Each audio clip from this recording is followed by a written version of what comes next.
Hallelujah, praise the lord. దేవునికి వందనములు, మీకందరికీ వందనములు. ఈ ఉదయకాల వాగ్దానాన్ని ధ్యానించుకుందాం. కీర్తనల గ్రంథం 112వ కీర్తన 1వ వచనాన్ని ధ్యానించుకుందాం. యెహోవా యందు భయభక్తులు గలవాడు యెహోవా ఆజ్ఞలను బట్టి అధికముగా ఆనందించువాడు ధన్యుడు. వాక్యంలో చూచినట్లుగా యెహోవా యందు భయము భక్తి కలిగి ఉండాలి. అంటే మనము దేవుని యందు భయము కలిగి ఉండాలి. దేవుడు చూస్తూ ఉన్నాడని మనము భయము కలిగి ప్రవర్తించాలి. మనం ఎక్కడ ఉన్నామో ఏమి చేస్తున్నామో దేవుడు నరులను కనులారా పరిశీలిస్తున్నాడని మనం వాక్యంలో చూడగలుగుతూ ఉన్నాం. పాపానికి దూరముగా ఉండాలి. దేవునికి తిరుగుబాటు లేకుండా, దేవుడికి విరోధముగా మనం ప్రవర్తించకుండా దేవుని యందు భయముతో మనం ప్రవర్తించాలి. దేవుడు చూస్తున్నాడని మనం భయముతోనూ వణుకుతోనూ ఆయన సన్నిధిలో మనం ఉండాలి. మనం బైబిల్ గ్రంథంలో చూడగలుగుతూ ఉన్నాము. ఫరో ఇంటిలో ఉన్నప్పుడు ఫరో భార్య యోసేపు మీద కన్ను వేసినప్పుడు, యోసేపుతో పాపం చేయమన్నప్పుడు యోసేపు పారిపోయాడు. దేవుని భయము యోసేపుకుంది కాబట్టి అక్కడ పాపము చేయకుండా పాపం నుండి దూరంగా పారిపోయాడు యోసేపు.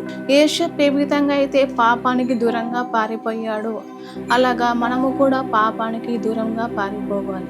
అలాగే భక్తి బైబిల్ గ్రంథంలో చూడగలుగుతూ ఉన్నాము.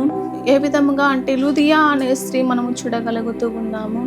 ఆమె పౌలు వాక్యము చెప్తూ ఉన్నప్పుడు దేవుని మాటల యందు లుదియా అనే స్త్రీ లక్ష్యం వచ్చెను, ప్రభు ఆమె హృదయమును తెరచెనని మనం చూడగలుగుతున్నాం. అలాగా దేవుని యందు భయము కలిగి భక్తి కలిగి ఉన్నప్పుడు మనము ధన్యులముగా ఆశీర్వదించబడిన వారముగా ఉంటాం. దేవుడు ఇచ్చిన ఆజ్ఞలు 10 ఆజ్ఞలు. నేను తప్ప వేరొక దేవుడు ఉండకూడదు, పైన ఆకాశం అందు కానీ క్రింద భూమి మీద కానీ వెటికి సాగిల పడకూడదు, యెహోవా నామమును వ్యర్థంగా ఉచ్చరింపకూడదు, విశ్రాంతి దినమున ఆచరింపవలను, తల్లిదండ్రులు సన్మానింపవలను, హత్య చేయకూడదు, వ్యభిచరింపకూడదు, దొంగిలింపకూడదు, అబద్ధ సాక్ష్యములు చెప్పకూడదు, పొరుగువానిలో ఆశింపకూడదు, పొరుగువాని దేనిని ఆశింపకూడదు అని ఆజ్ఞల ప్రకారంగా మనము వాటిని వినాలి, వాటిని ధ్యానించాలి.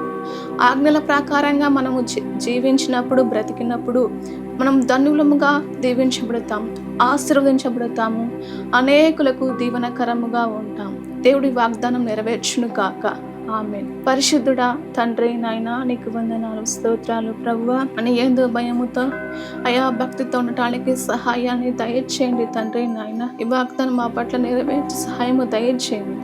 యేసు నామములో ప్రార్థిస్తున్నాము తండ్రి. ఆమేన్.